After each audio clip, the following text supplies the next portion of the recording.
سید کربلا میں وعدے نبھا دیے ہیں، سید کربلا میں وعدے نبھا دیے ہیں، دین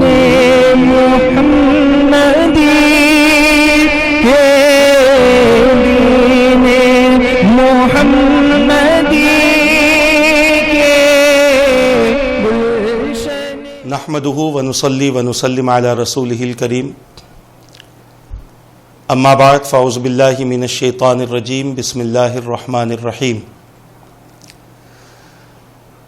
قل لا أسألكم عليه أجرا إلا المودة في القربى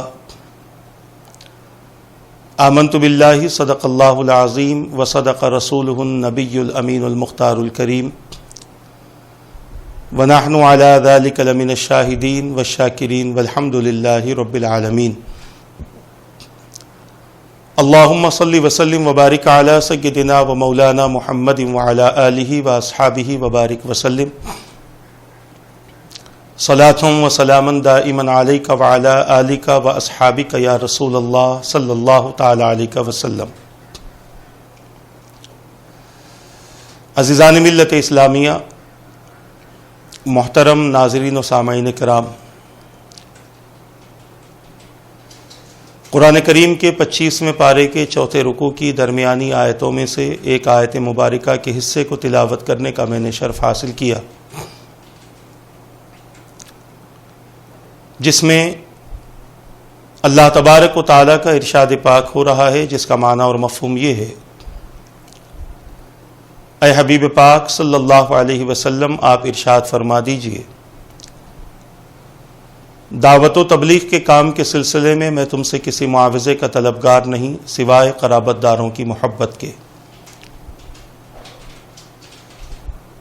اسی آیت مبارکہ کے معنی اور مفہوم کے تحت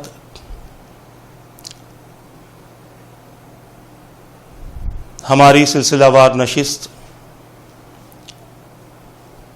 حسنین کریمین رضی اللہ تعالی عنہما کے فضائل کے حوالے سے چل رہی ہے، ہو رہی ہے، اور اس سے پہلے نشست میں آپ حضرات کے سامنے حسنین کریمین رضی اللہ تعالی عنہما کے متعلق احادیث کی روشنی میں جن محبتوں کا ذکر حضور نے فرمایا اور ان سے جس طرح سے تعلق رکھنے کا ذکر حضور پاک صلی اللہ تعالی علیہ وسلم نے فرمایا، وہ باتیں آپ حضرات کے سامنے پیش کی گئی تھیں۔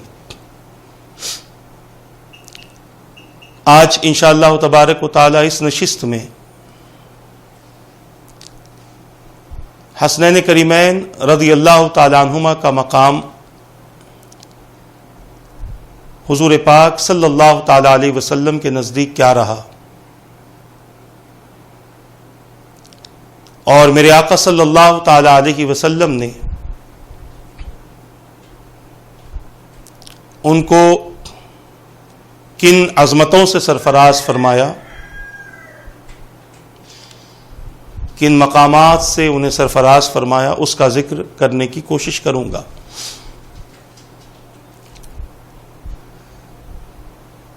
حضرت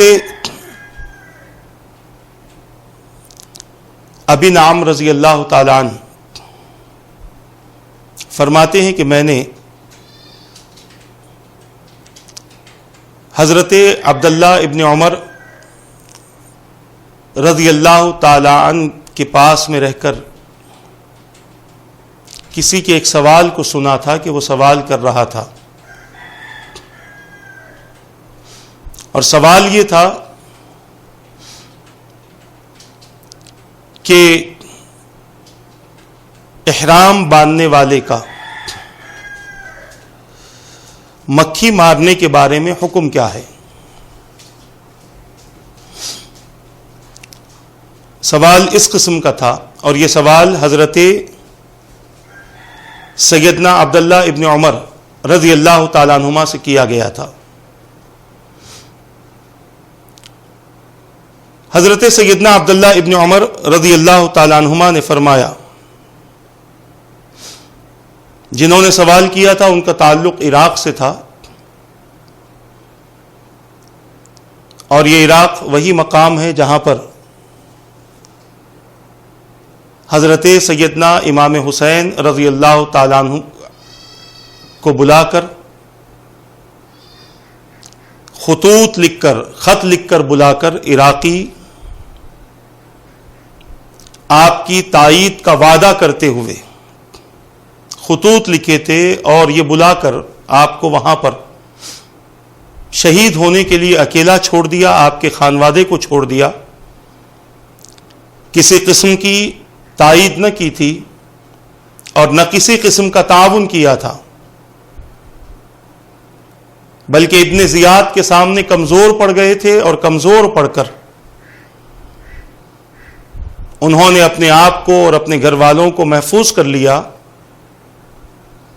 اور حضور پاک صلی اللہ تعالی علیہ وسلم کے گھر والوں کے ساتھ میں جو معاملات ہوئے اس سے آپ بخوبی واقف ہیں، اور اگر واقف نہ بھی ہوں تو انشاءاللہ آئندہ نشستوں میں اس کا ذکر کیا جائے گا۔ حضرت عبداللہ ابن عمر رضی اللہ تعالیٰ عنہما نے اس مسئلے کو پوچھنے کے بعد میں فرمایا کہ اہل عراق مکھی مارنے کا حکم پوچھتے ہیں حالت احرام میں، حالانکہ انہوں نے حضور پاک صلی اللہ تعالی علیہ وسلم کے نواسے حضرت سیدنا امام حسین رضی اللہ تعالیٰ عنہ کو شہید کر دیا تھا۔ یا تو آپ کی شہادت میں انہوں نے حصہ لیا تھا، یا بلا کر اپنے آپ کو دور رکھ دیا، اپنے گھر والوں کو محفوظ کر لیا، اور امام حسین رضی اللہ تعالیٰ عنہ اور آپ کے خانوادے کے افراد کربلا کے میدان میں شہید کر دیے گئے۔ اور ایسی شخصیتوں کو شہید کیا۔ اب حدیث پاک کا حصہ آپ پیش کرتے ہیں کہ جن شخصیتوں کو کربلا کے میدان میں عراقیوں کی وجہ سے، عراق والوں کی وجہ سے، ان کے خطوط کی وجہ سے شہید کر دیا گیا، یہ کوئی معمولی شخصیت نہ تھی، بلکہ حضور پاک صلی اللہ تعالی علیہ وسلم نے ان دونوں کے لیے فرمایا تھا کہ وہ دونوں یعنی حسن و حسین میرے گلشن دنیا کے پھول ہیں۔ حضور پاک صلی اللہ تعالی علیہ وسلم نے پھول کے الفاظ کا استعمال فرمایا، اور میرے آقا صلی اللہ تعالی علیہ وسلم کا کوئی قول کسی حکمت سے خالی نہیں ہوتا۔ میں نہیں سمجھتا کہ دنیا میں کوئی ایسا شخص ہو جسے پھول سے محبت نہ ہو، یا جو پھول کو پسند نہ کرتا ہو۔ اللہ کے رسول صلی اللہ تعالی علیہ وسلم نے حسنین کریمین کے لیے دنیا میں یہ مقام بیان فرمایا کہ میرے یہ شہزادے میرے گلشن کے، میرے باغیچے کے دو پھول ہیں، اور یہ ایسے پھول ہیں کہ دنیا کے پھول کچھ وقت رہ کر سکڑ جاتے ہیں، ان سے خوشبو ختم ہو جاتی ہے، مگر یہ رسول پاک صلی اللہ تعالی علیہ وسلم کے گلشن کے ایسے پھول ہیں کہ جن کا نام لینے والے کے اندر تازگی پیدا ہو جاتی ہے۔ یہ تو تازہ ہیں، تازہ رہیں گے، خوشبودار ہیں، خوشبودار رہیں گے۔ حقیقت یہ ہے کہ جو عقیدت و محبت سے ان کا نام لے لے، ان کے دل و دماغ تر و تازہ ہو جاتے ہیں، اور احادیث کی روشنی میں عرض کروں کہ ان کے ایمان تازہ ہو جاتے ہیں، ان کے ایمان میں خوشبو اور تازگی پیدا ہوتی ہے، جو رسول پاک صلی اللہ تعالی علیہ وسلم کے ان شہزادوں کے عقیدت و محبت سے نام لے لیا کرتے ہیں۔ یہ ایسی شخصیتیں ہیں کہ جن سے ہمارے ایمان کو تازگی نصیب ہوتی ہے، ہمارے عقیدے کو سلامتی نصیب ہوتی ہے، اور جن کی سیرت سے ہمارے اعمال کا تحفظ ہوتا ہے۔ پتہ یہ چلا کہ حضور پاک صلی اللہ تعالی علیہ وسلم نے دنیا میں اپنے شہزادوں کو جو مقام عطا فرمایا، وہ مقام یہ تھا کہ میرے شہزادے میری گلشن دنیا کے دو پھول ہیں۔ اس کے بعد اسی قسم کی ایک روایت حضرت عبد الرحمن ابن ابی نعم رضی اللہ تعالیٰ عنہ پیش کرتے ہیں۔ آپ سے روایت ہے کہ ایک عراقی نے حضرت سیدنا عبداللہ ابن عمر رضی اللہ تعالیٰ عنہما کے پاس میں آ کر سوال کیا، اور سوال یہ تھا کہ کپڑے پر مچھر کا خون لگ جائے تو اس کا کیا حکم ہے۔ ایک طرف سوال یہ ہوا کہ حالت احرام میں مکھی کو مارا جائے تو کیا حکم ہے۔ دوسری طرف یہ دوسرا سوال تھا، وہ سوال یہ تھا کہ کپڑے پر مچھر کا خون لگ جائے تو اس کا کیا حکم ہے۔ حضرت عبداللہ ابن عمر رضی اللہ تعالیٰ عنہما نے فرمایا، لوگوں سے کہا، خطاب کیا، اس کی طرف دیکھو، مچھر کے خون کا مسئلہ پوچھتا ہے۔ حالانکہ انہوں نے حضور پاک صلی اللہ تعالی علیہ وسلم کے بیٹے امام حسین رضی اللہ تعالیٰ عنہ کو شہید کیا۔ پھر میں اس کا خلاصہ کر دوں کہ انہوں نے یا تو ان لوگوں کا ساتھ دیا یا پھر کربلا کے میدان میں عراق کی طرف بلایا کہ آپ آ جائیں، کوفے کی طرف بلایا کہ آپ آ جائیں، ہم آپ کا تعاون کریں گے، ہم آپ کا ساتھ دیں گے، اپنے جان و مال سے آپ کا تحفظ کریں گے، اور اگر نہیں آئیں گے تو ہم آپ کے لیے کل بروز قیامت اللہ کی بارگاہ میں حجت پیش کریں گے۔ اللہ کی بارگاہ میں ہم آپ کے لیے عرض کریں گے کہ مولا ہم نے انہیں بلایا تھا مگر یہ ہمارے پاس میں نہ آئے۔ اس قسم سے یا تو انہوں نے جنگ میں حصہ لیا یا پھر بلا کر حضرت سیدنا امام حسین رضی اللہ تعالیٰ عنہ کو دھوکہ دیا، اور اس دھوکے کا نتیجہ یہ ہوا کہ حضرت سیدنا امام حسین رضی اللہ تعالیٰ عنہ شہید کر دیے گئے۔ حضرت عبداللہ ابن عمر رضی اللہ تعالیٰ عنہما کا کہنے کا مطلب یہ تھا کہ تم لوگوں کو رسول پاک صلی اللہ تعالی علیہ وسلم کی آل کے خون کے بہنے کا کوئی افسوس نہیں ہے، اور اس کے متعلق کبھی تم نے کوئی سوال نہ کیا، اور آج اس بارے میں سوال کرتے ہو کہ ایک مچھر کا خون لگ جائے کپڑوں پر تو اس کا حکم کیا ہے۔ عزیزان ملت اسلامیہ، پھر آپ نے وہی بات دہرائی اور ارشاد فرمایا کہ جن کو تم نے کوفہ بلا کر، عراق بلا کر، یا اس مقام پر بلا کر کربلا کے میدان تک پہنچا کر جن کو تم نے شہید کروایا، ان کی شہادت میں حصہ لیے، وہ شخصیت معمولی نہ تھی، ان کا مقام یہ تھا کہ حضور پاک صلی اللہ تعالی علیہ وسلم نے ارشاد فرمایا، حسنین کریمین، یہ میرے دونوں شہزادے میرے گلشن دنیا کے دو پھول ہیں۔ عزیزان ملت اسلامیہ، اس سے یہ پتا چلتا ہے کہ ہمارے اصحاب کو، ہمارے اکابرین کو حضرت سیدنا امام حسین رضی اللہ تعالیٰ عنہ کی شہادت پر کس قدر افسوس تھا، اور کس قدر ان کی شہادت کے حوالے سے وہ غمگین تھے۔ اسی طرح کی اور بھی احادیث ہیں جس میں رسول پاک صلی اللہ تعالی علیہ وسلم نے حسنین کریمین رضی اللہ تعالیٰ عنہما کے فضائل بیان فرمائے۔ حضرت برا رضی اللہ تعالیٰ عنہ سے روایت ہے کہ حضور پاک صلی اللہ تعالی علیہ وسلم نے ارشاد فرمایا، حسنین کریمین کی طرف دیکھا اور میرے آقا صلی اللہ تعالی علیہ وسلم نے ارشاد فرمایا، اللہ تبارک و تعالیٰ کی بارگاہ میں عرض کیا کہ اللہ، میں ان دونوں سے محبت کرتا ہوں، تو بھی ان سے محبت فرما۔ اس حدیث پاک کو، اس سے پہلے والی جو حدیث میں نے دو حدیثیں بیان کی، اس کو امام ترمذی نے، امام نسائی نے،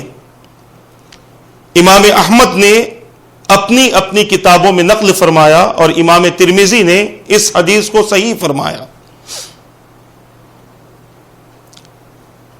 اس لیے کہ آج کا دور، میں بارہا کہہ رہا ہوں کہ اعتراضات کا دور ہے، اور جو حدیثیں اس قسم کی اہل بیت اطہار کے تعلق سے ملتی ہیں، پہلے تو لوگ کہتے ہیں سیاہ ستہ سے پیش کرو، سیاہ ستہ یعنی 6 صحیح حدیث کی کتابوں سے پیش کرو. جب 6 صحیح حدیث کی کتابوں میں سے کسی کتاب میں سے اس حدیث کو پیش کیا جاتا ہے تو پھر کہتے ہیں بخاری اور مسلم سے پیش کرو. حدیث کو بخاری اور مسلم سے پیش کرو. یعنی اب اگر بخاری مسلم سے پیش کر دیتے ہیں تو کہتے ہیں یہ حدیث ضعیف ہے، کیونکہ ان کے جاہل امام اس حدیث کو ضعیف کہتے ہیں. مجھے یہ بتلانا ہے کہ اہل بیت اطہار کے تعلق سے حضور پاک صلی اللہ تعالی علیہ وسلم کی سینکڑوں حدیثیں ملتی ہیں، اور سیاہ ستہ کی کتابوں میں، سیاہ ستہ میں یہ حدیثیں موجود ہیں، اور ان کے علاوہ احادیث کی بہت ساری کتابیں ہیں جس میں یہ احادیث موجود ہیں. تنقید کرنے والا، اعتراض کرنے والا، چاہے اس کے سامنے کچھ بھی کر لو، وہ اپنے اعتراض سے منہ نہیں موڑے گا، بلکہ وہ اپنا اعتراض کرتا رہے گا. اور جو اہل محبت اور اہل عقیدت ہیں، جب اس قسم کی احادیث ان تک پہنچتی ہیں تو وہ لوگ اللہ کا شکر بجا لاتے ہیں اور اللہ کی بارگاہ میں عرض کرتے ہیں کہ مولا تیری توفیق اور تیری مدد سے ہمیں اس بات کی خوشی ہے کہ ہم تیرے محبوب کے اہل بیت سے محبت کرتے ہیں، ان کے تعلق سے ہمارے دلوں میں کسی قسم کا بغض نہیں ہے. حدیث پاک میں حضور پاک صلی اللہ تعالی علیہ وسلم نے اپنی طرف سے اہل بیت اطہار سے محبت کا اعلان فرمایا، اور پھر نہ صرف اعلان ہے بلکہ میرے آقا صلی اللہ تعالی علیہ وسلم نے ان سے محبت کرنے والوں کے لیے دعائیں فرمائی ہیں، اور پھر خود محبت کرتے ہوئے اللہ تبارک و تعالیٰ کی بارگاہ میں التجا پیش کی ہے کہ مولا میں ان سے محبت کرتا ہوں، تو بھی ان سے محبت فرما. اور جن کے لیے حضور پاک صلی اللہ تعالی علیہ وسلم کی دعا ہو، ایسا بندہ اللہ تبارک و تعالیٰ کا محبوب ترین اور مقرب ترین بندوں میں شمار کیا جاتا ہے اور شامل کیا جاتا ہے. اس حدیث پاک کو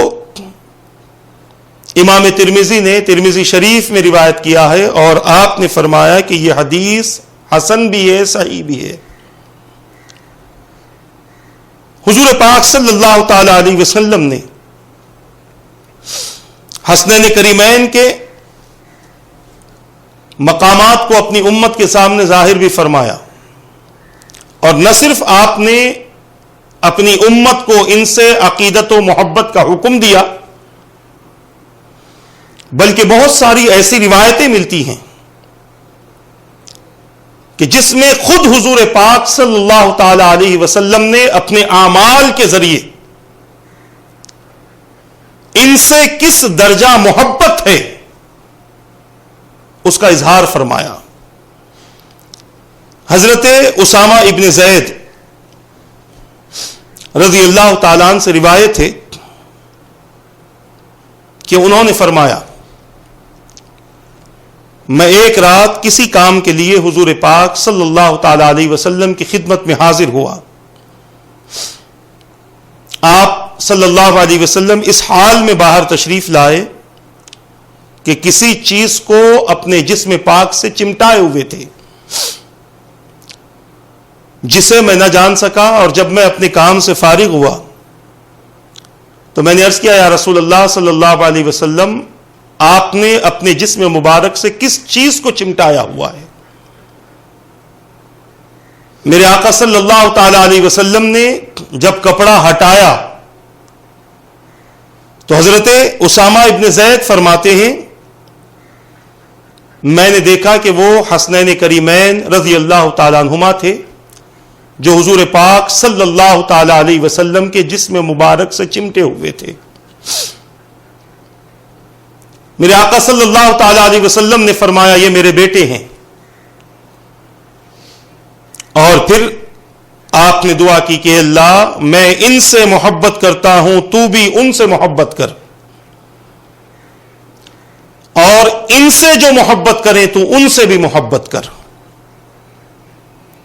اس حدیث پاک کو ترمذی شریف میں امام ترمذی نے اور ابن حبان نے اپنی کتاب میں نقل فرمایا ہے. اس حدیث پاک سے ہمیں یہ پتہ چلتا ہے کہ رسول پاک صلی اللہ تعالی علیہ وسلم نے حسنین کریمین سے نہ صرف محبت کرنے کا حکم دیا بلکہ خود حضور پاک صلی اللہ تعالی علیہ وسلم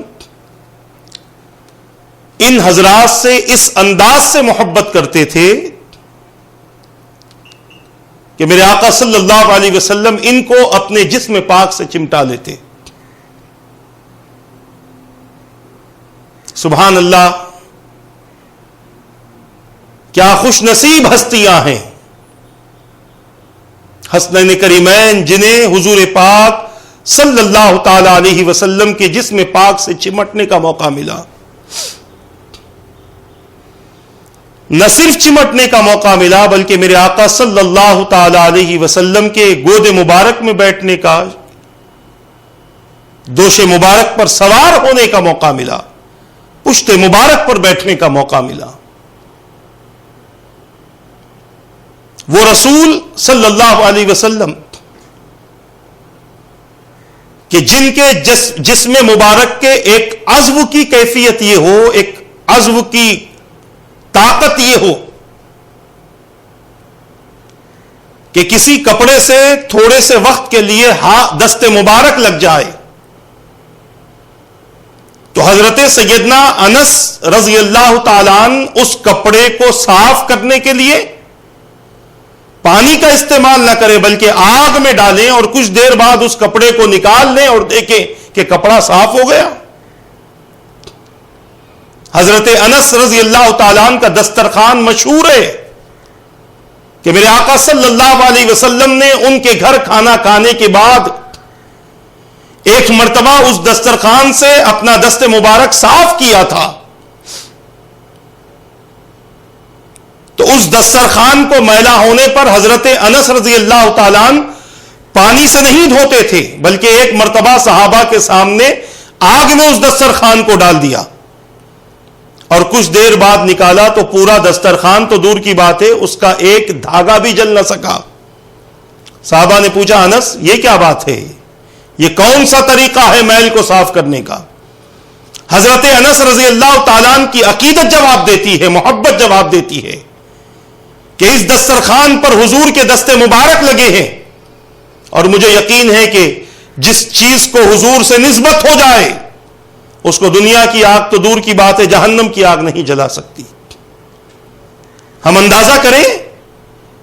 کہ جن کے جسم مبارک کے ایک عضو کی برکت یہ ہو، ایک عضو کی تاثیر یہ ہو، اور یہاں حسنین کریمین کا عالم یہ ہے کہ حضور کے جسم مبارک سے چمٹے ہوئے ہیں، کتنی برکتیں حاصل ہوئی ہوں گی، کتنا فیضان انہیں ملا ہوگا،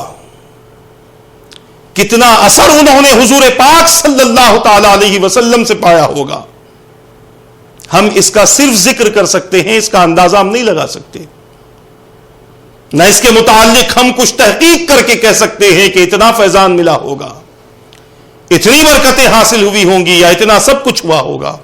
ہم صرف اس کا ذکر کر سکتے ہیں، اس کی برکتوں کا شمار، فیضان اور اس کے اثر کا شمار ہم نہیں کر سکتے.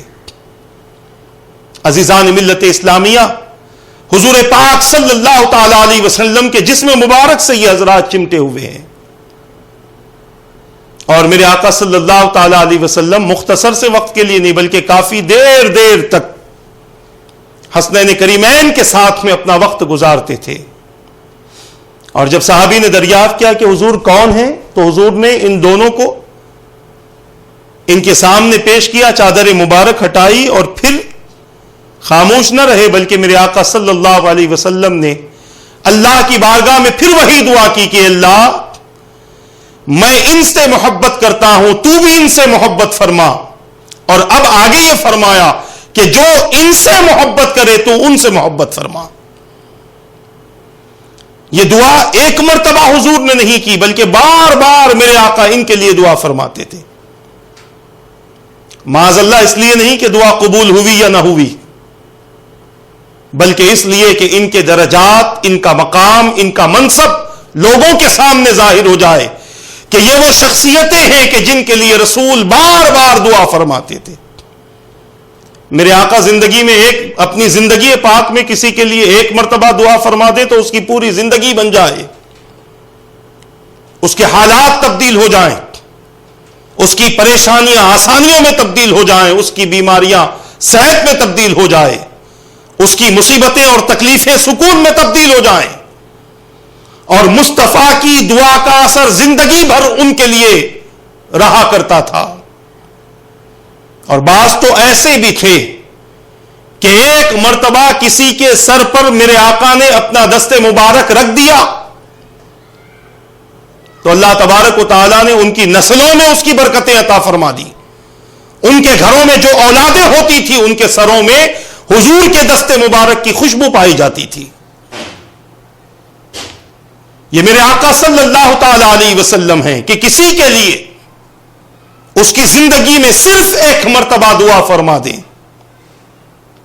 تو میرے آقا کی دعا کی برکتیں اس کی پوری زندگی کے لیے ہیں، اس کی نسلوں کے لیے ہیں۔ یہ تو حسنین کریمین ہیں، ان کے لیے بار بار میرے آقا دعا فرماتے،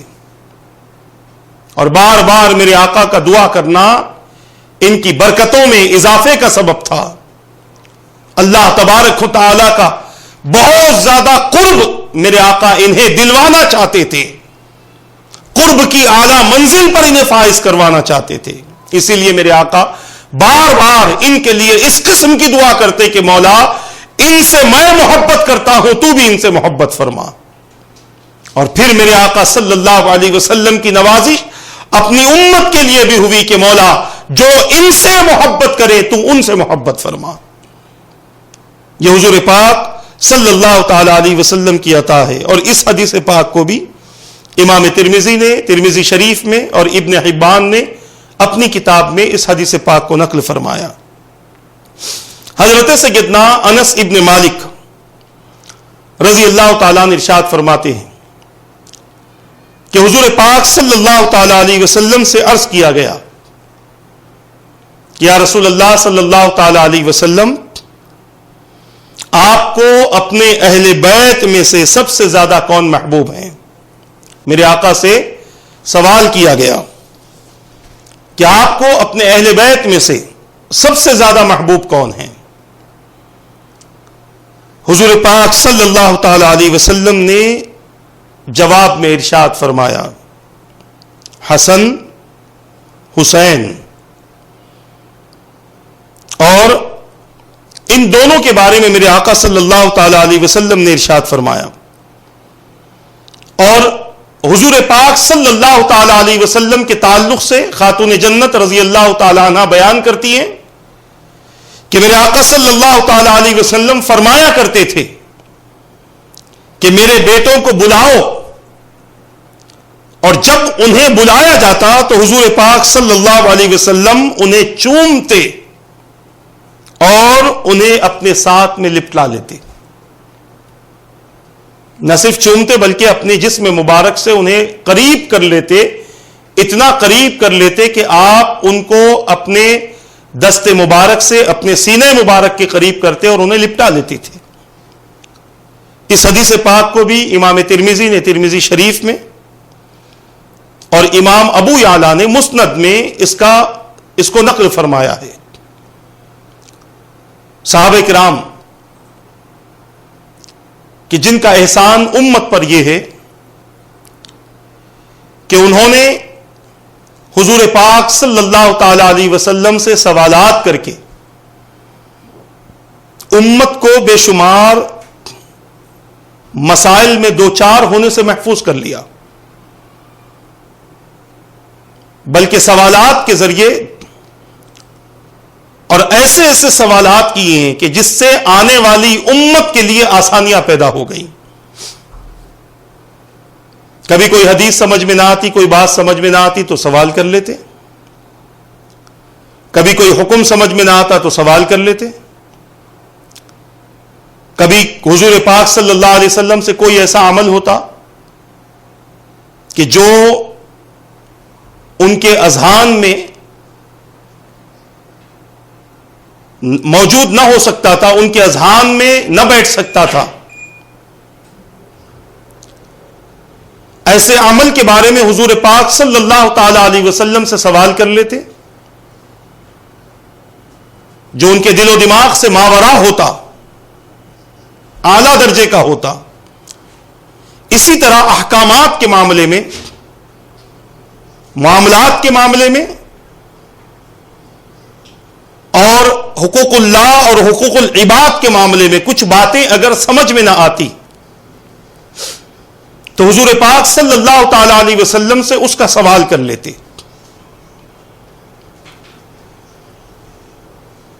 اور اسی قسم کا سوال میرے آقا صلی اللہ تعالی علیہ وسلم سے صحابہ نے کیا، اور صحابہ کا سوال یہ تھا کہ آپ کو اہل بیت میں سے کون زیادہ محبوب ہیں؟ میرے آقا صلی اللہ تعالی علیہ وسلم نے حسنین کریمین کا ذکر فرمایا، یہ نہیں فرمایا کہ حسن زیادہ محبوب ہے، یا یہ نہیں فرمایا کہ حسین زیادہ محبوب ہیں، بلکہ اپنی محبت کا ذکر دونوں کے لیے فرمایا، اور اپنے اصحاب کے سامنے یہ ظاہر کر دیا کہ اے میرے صحابیوں، امت کے سامنے ظاہر کر دیا کہ اے میرے امتیوں، میرے پاس میں حسن کا جو مقام ہے وہی حسین کا مقام ہے، اور میرے پاس میں جو حسین کا مقام ہے وہی حسن کا مقام ہے۔ اس بات کو میرے آقا صلی اللہ تعالی علیہ وسلم نے ظاہر فرما دیا، اور خاتون جنت رضی اللہ تعالی عنہ فرماتی ہیں کہ حضور پاک صلی اللہ تعالی علیہ وسلم جب کبھی ہمارے گھر تشریف لاتے تو فرماتے شہزادوں کو بلاؤ، بیٹوں کو بلاؤ، اور جب وہ قریب آ جاتے تو اس محبت کا اظہار اس انداز سے فرماتے کہ میرے آقا انہیں بوسہ دیتے، پیشانی مبارک چومتے، ان کے گالے مبارک کو چومتے، ان کے دست مبارک کو چومتے، اور نہ صرف چومتے بلکہ میرے آقا ان کو لپیٹ لیتے، ان کو اپنے سے بہت زیادہ قریب فرما لیتے۔ یہ حضور پاک صلی اللہ تعالی علیہ وسلم کی حسنین کریمین رضی اللہ تعالیٰ عنہما سے اعلیٰ درجے کی محبت ہے، اعلیٰ درجے کا تعلق ہے۔ عزیزان ملت اسلامیہ، میں پھر سے کہہ دوں کہ یہ تعلق حضور کی سنت ہے، جہاں ہم اپنی ضروریات زندگی میں، اپنے اعمال میں حضور کی سنت کا خیال رکھتے ہیں، وہیں پر اس عظیم سنت کا خیال رکھنا بھی ہمارے لیے لازمی اور ضروری ہے، کیونکہ یہ مصطفیٰ جان رحمت صلی اللہ علیہ وسلم کی سنت ہے کہ حسنین کریمین رضی اللہ تعالیٰ عنہما سے آپ محبت فرماتے تھے۔ تو ہمارے لیے بھی ضروری ہے کہ ہم بھی حسنین کریمین رضی اللہ تعالیٰ عنہما سے محبت کریں۔ جیسے آج ہم مدینہ شریف جائیں نہ جائیں، وہاں پر احد کا پہاڑ ہے جس سے حضور نے محبت کی، ہم بھی اس سے محبت کرتے ہیں کیونکہ حضور نے اس سے محبت کی ہے، اور جب ہمارا مقدر سے جب جانا ہوتا ہے وہاں پر اللہ کی اجازت سے اور حضور کی رحمت سے، جب کوئی زائر مدینہ پہنچتا ہے تو میدان احد ضرور جاتا ہے اور احد کے پہاڑ کے قریب جا کر اپنی محبتوں کا اظہار کرتا ہے، اپنی عقیدت کا اظہار کرتا ہے، اس لیے کہ یہ ظاہری طور پر پتھر ہے مگر رسول نے اسے پسند فرمایا ہے، حضور نے اسے پسند فرمایا ہے۔ ہم اس سے محبت اس لیے کرتے ہیں کہ یہ حضور کی سنت ہے، تو جہاں ایک پتھر سے محبت حضور کی سنت ہے، وہیں پر حسنین کریمین سے محبت بھی حضور پاک صلی اللہ علیہ وسلم کی سنت ہے اور آپ کا طریقہ ہے. تو اس پر عمل کرنا اور اس سنت پر بہت زیادہ عمل کرنا ہمارے لیے بہت زیادہ اللہ کے رسول کی قربت کا ذریعہ بنتا ہے. آپ دیکھ لیں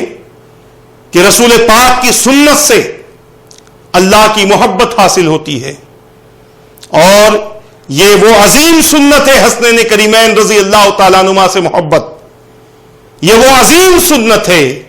کہ جس سے امت کو مصطفیٰ کی دعائیں نصیب ہوتی ہیں، مصطفیٰ کی دعاؤں کی برکتیں نصیب ہوتی ہیں، اور اللہ تبارک و تعالیٰ کی رحمتیں نصیب ہوتی ہیں. حضرت ابو ہریرہ رضی اللہ تعالیٰ عنہ سے روایت ہے کہ حضور پاک صلی اللہ تعالیٰ علیہ وسلم ہمیں خطبہ دے رہے تھے. اتنے میں حسنین کریمین رضی اللہ عنہما تشریف لائے. چھوٹے چھوٹے شہزادے تھے، چھوٹے چھوٹے قدموں کے ساتھ اپنے حجرہ مبارکہ سے نکل کر حضور پاک صلی اللہ تعالی علیہ وسلم کی طرف بڑھ رہے تھے. انہوں نے سرخ رنگ کی قمیص پہنی ہوئی تھی، لال رنگ کی قمیص پہنی ہوئی تھی، اور چھوٹے ہونے کی وجہ سے لڑکھڑا کر چل رہے تھے. یعنی چلتے چلتے کبھی ایسی حالت ہوتی کہ گرنے تک پہنچ جائیں، مگر گرتے نہ تھے بلکہ آہستہ آہستہ چلنے کی کوشش کرتے ہوئے حضور کی طرف آ رہے تھے. حضور پاک صلی اللہ تعالی علیہ وسلم نے خطبہ دیتے ہوئے جب یہ دیکھا کہ شہزادے آ رہے ہیں اور کہیں گر نہ پڑیں، آپ منبر سے نیچے تشریف لا لی. دونوں شہزادوں کو اٹھایا،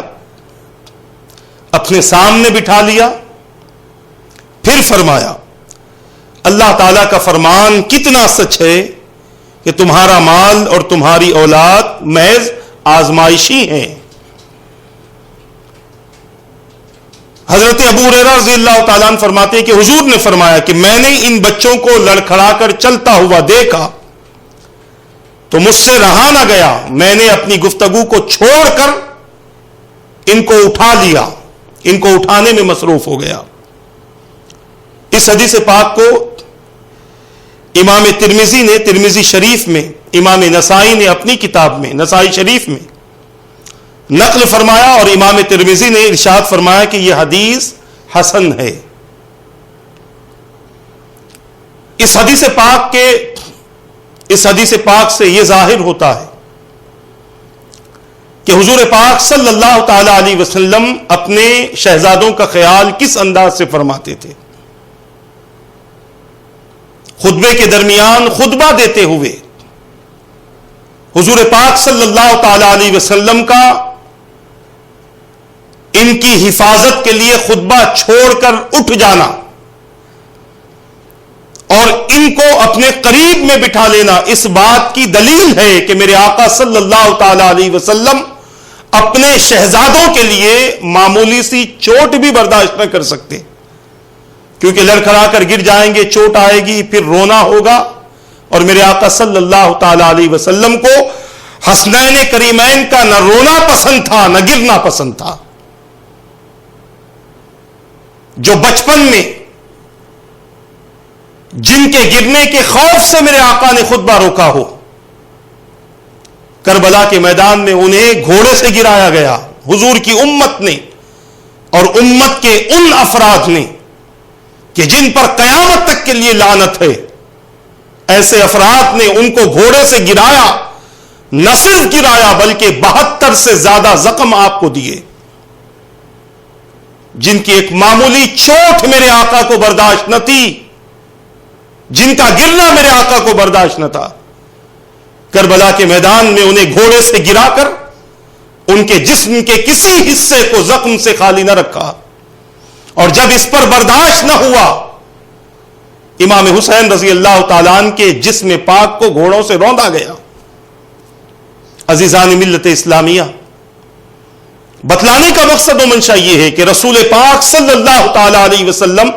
اپنے اہل بیت سے اس قدر محبت فرماتے تھے، اس قدر اپنے اہل بیت سے حضور پاک صلی اللہ تعالی علیہ وسلم کا تعلق تھا۔ آج ایمان والا ہونے کے ناطے ہمارے لیے بھی ضروری ہے کہ ہم بھی نبی کے اہل بیت سے، نبی کے خانوادے سے اور ان کے گھر والوں سے محبت کریں۔ یہ وہ حضرات تھے جن کا تعلق بہت زیادہ قریبی تھا حضور پاک صلی اللہ تعالی علیہ وسلم سے، اور آج کے دور میں وہ حضرات بھی ہیں جو ان کی اولادوں میں سے ہیں اور ان کی نسبت حضور پاک صلی اللہ تعالی علیہ وسلم سے ملتی ہے۔ ایسے حضرات کا احترام ان کے احترام کی بنیاد پر کریں، ان سے عقیدت رکھیں اور ان سے محبت رکھیں، اور اسی حوالے سے اور اسی تعلق کو مضبوط کرتے ہوئے اپنی زندگی کو گزارنے کی کوشش کریں۔ انشاءاللہ اگلی نشست میں یہ سلسلے کو ہم جاری رکھیں گے حسنین کریمین رضی اللہ تعالیٰ عنہما کے فضائل کے حوالے سے۔ انشاءاللہ اگلی نشست میں پھر گفتگو ہوگی۔ اللہ تبارک و تعالیٰ سے دعا ہے مولا رب قدیر جو کچھ میں نے کہا میرے کہنے میں غلطی ہو تو اپنے حبیب کے صدقے معاف فرما دے، ان باتوں پر مجھے اور ان سب کو عمل کرنے اور دوسروں تک پہنچانے کی توفیق عطا فرما برحمتک یا ارحم الراحمین۔ وما علینا الا البلاغ المبین۔ السلام علیکم ورحمۃ اللہ وبرکاتہ۔